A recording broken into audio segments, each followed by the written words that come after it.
So, how did you know you would have a hit on your hands?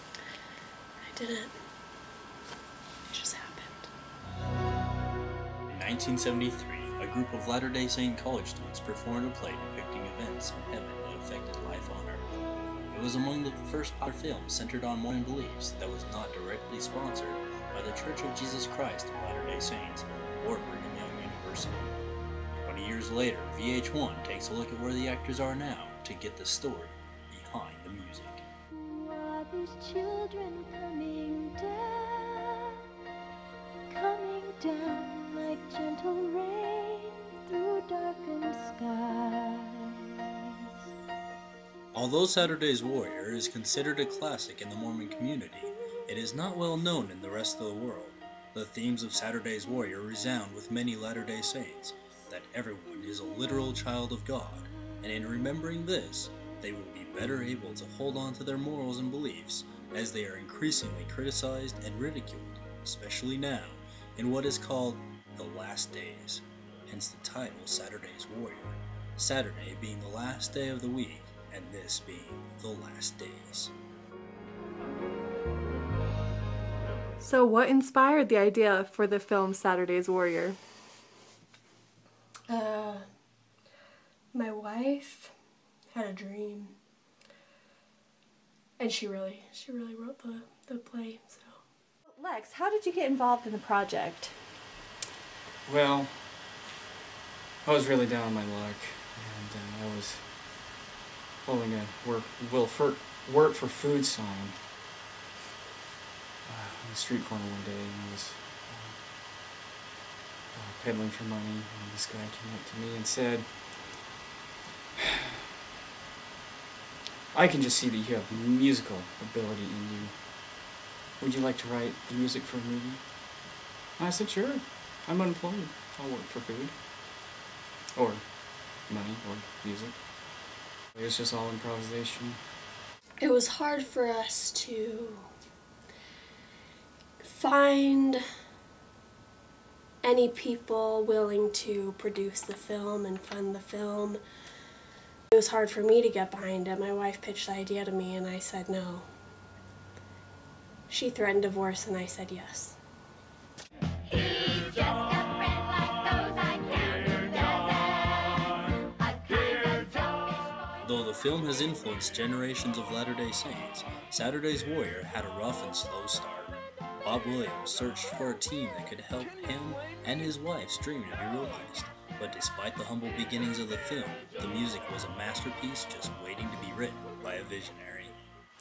Well, I was the musical director for the Sonny and Cher show, the Jackson 5, Michael Jackson as well. Was this before you were homeless on the street? Yes, actually, yeah. Did you anticipate the success of Saturday's Warrior? Of course. It was the hottest thing since Saved by the Bell, only. I'm pretty sure that every LDS kid watched it after school. Line upon line, precept on precept, that is how he lives. Because of the subject matter of the film, it was inevitable that something be gained, beyond the money and beyond the relationships. Well, we did realize in real life that it was true that all of the kids took after their father, that they do have their father's nose. Wouldn't be so bad if they'd stay with old dad, but we've all got daddy's nose. Mom's even got it. I had a very personal experience. I think everyone that watches it had the same experience that I did. We saved lives. I think that was my mission to this world. Oh my gosh, the scene in the park was the best. It was the best. We came up and my companion really stuck his hand right in the face of the guy and shook his hand and introduced himself and I was all jazzed about it. Of course, I was jazzed through pretty much the entire film. And the man is sitting there and he's drawing, and he's always drawing in the park, and he's wearing these tight cowboy boots, and we help him and we throw his cigarettes on the ground and he stomps on them, and then this was my favorite. I kind of baptized him right there in the park. And, you know, it kind of taught me that you can baptize someone just about anywhere. You don't need a font. I mean, you know, we did it right out there in the hot sun. And I think that's what the scriptures mean when it talks about a baptism by fire. While waiting to be born in the pre-existence, a family of 8 children promised that they will always be there for each other. And then they break them. Well, not us. And if it'll make you feel any better, I'm going to see to it personally that you're not forgotten. You promise, Jimmy? I promise. You just leave it to your big brother. Like many child actors, sacrifices were made by Rebecca Tate to carry out the pivotal role of Emily, the unborn child destined to belong to the Flinders family. It was so emotional all the time. I mean, I hear all my siblings and cousins going to primary, learning about being a child of God, and I felt like I never had the opportunity to learn about that because I was so busy with filming, and that led to feelings and inadequacy, and I never had any friends growing up, and now that leads to me to where I am today, an emotional, distraught person. So Rebecca, that's such a moving story. I feel for you so much. Did you get treated differently than all the other actors in the movie industry? Where do I begin? They told me I had to go to bed early because I was a child, and they always got mad at me because they always had to plan their whole movie around me, and those are just times I want to forget. Do you want to take your sunglasses off? It's a little dark in here. No, I'm okay, thank you. Are you sure? Yes. Lady Gaga never takes her sunglasses off. Work harder.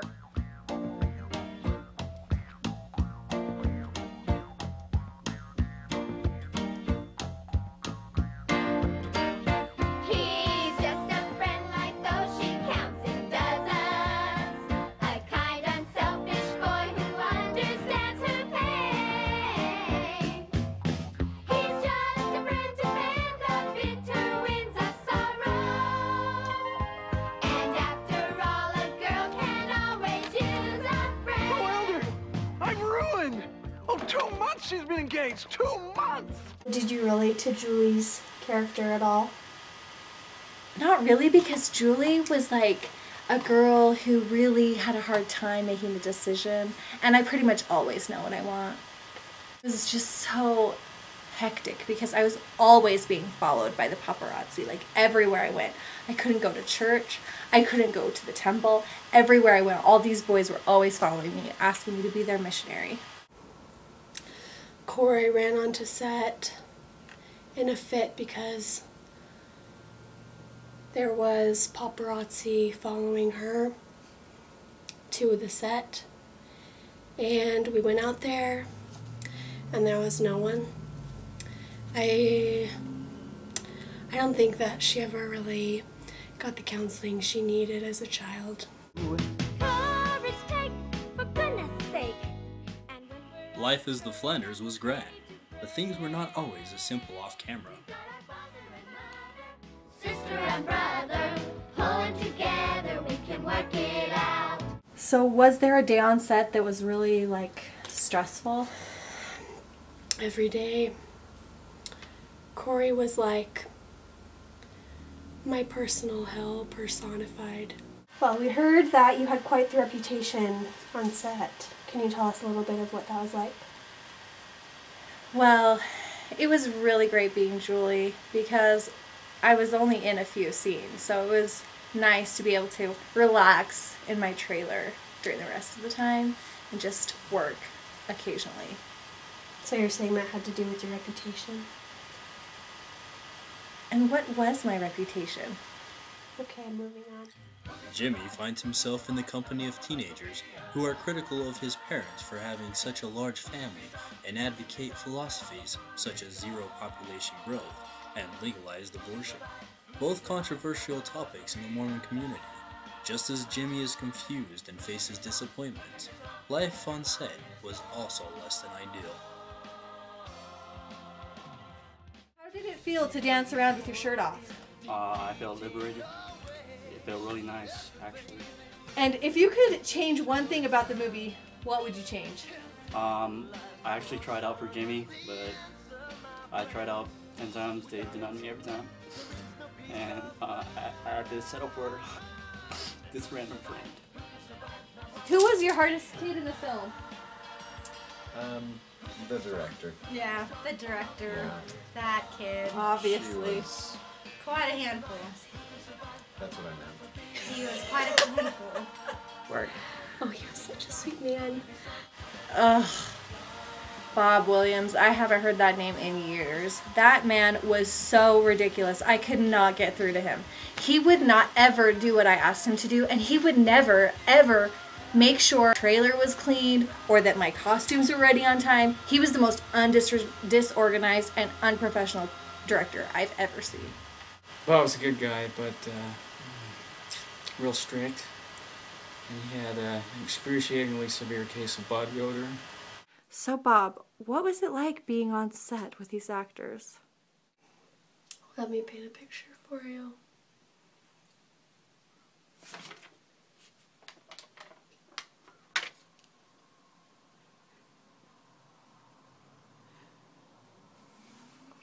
It was basically like that every day. What was your favorite song from the film? The one about waiting for the missionary? By 2:31 for Oh, this is it! Now Oh, Wally, I will wait for you. If they should torture me with ants and leave me to dry in the sun, I will still be true. Yes.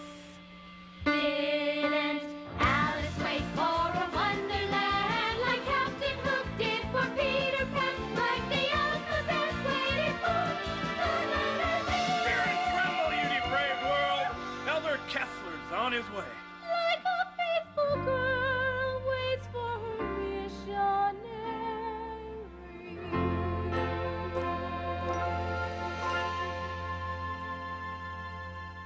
I think the number one thing that I learned is that we all really do have soulmates. We have people here on this earth that we met in the past life. And they're waiting for us. I mean, I may be about 48 now, and I'm still waiting, but she's here, and she's somewhere. Right now, I actually have a girlfriend, and I'm waiting for her.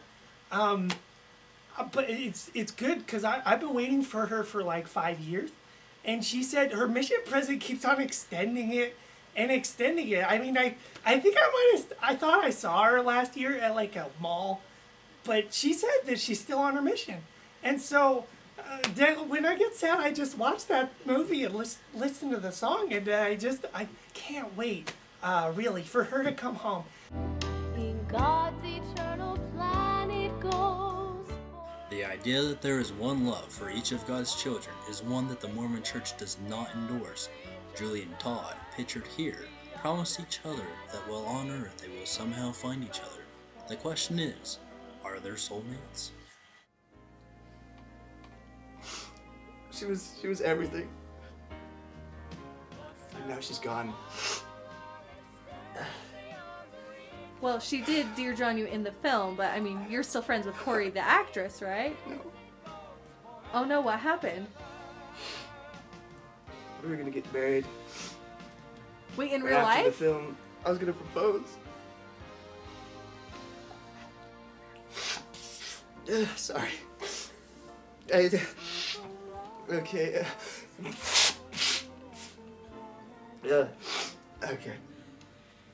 Yeah, we were gonna be married. It was a surprise after the film. I was gonna propose to her in front of the whole audience, and it went all wrong. She turned me down. She pulled me aside and said it's not gonna happen. That was like a long time ago though, right? Not like yesterday. She meant everything you don't understand. I'm done with this. Corey refused to comment on Davison's statements. I think the notion of soulmates is kind of like Santa Claus. If you really believe, then they exist. I might get a little emotional, but I felt like we were a family.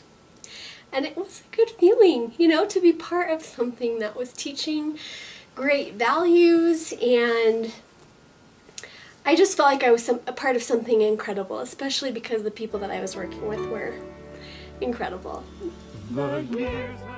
On March 24th in 1987, tragedy struck on a trip to Rocky Point, Mexico. Art Hickenlooper and Travis Tanner, who played Jimmy and Mac, while binge drinking Coca-Cola products, were driving Travis's Jeep, which was seen in this film, and veered off into a steep ravine. Neither star survived. May you rest in peace, Bart and Travis. You will always be in our hearts. Didn't we love him? Didn't we raise him well? Didn't we do our best in spite of? What'll we do when the going gets tough and the journey is rough? What'll we do? Courage take, for goodness sake. And when we're out of courage and we're ready to break, we've got our father and mother, sister and brother. Pull it together, we can work it out. What'll I do if I should stutter a lot and it's hard to talk? What'll I do? Courage take, for goodness sake. And when you're out of courage and you're ready to break. The events in this film are partially fabricated by members of the 202nd Ward. No emotional or physical harm or injury occurred in the making of this film. Hey, are we doing another one? Are we gonna do another movie? And I was all jazzed about it. Of course, I was jazzed through pretty much the entire film. Do you hear the people singing the songs of angry men? Hey, Rubio, that's not... What? That's not the right... Wrong play!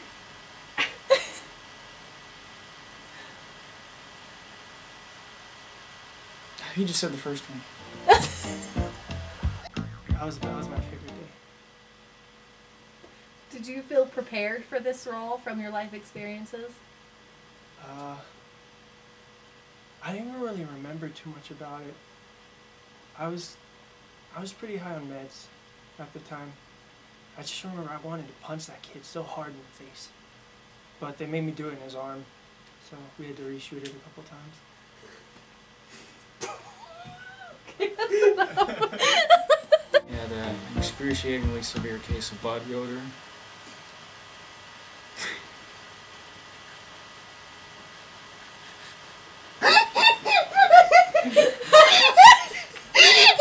I'm sorry. So how did your life change after the film?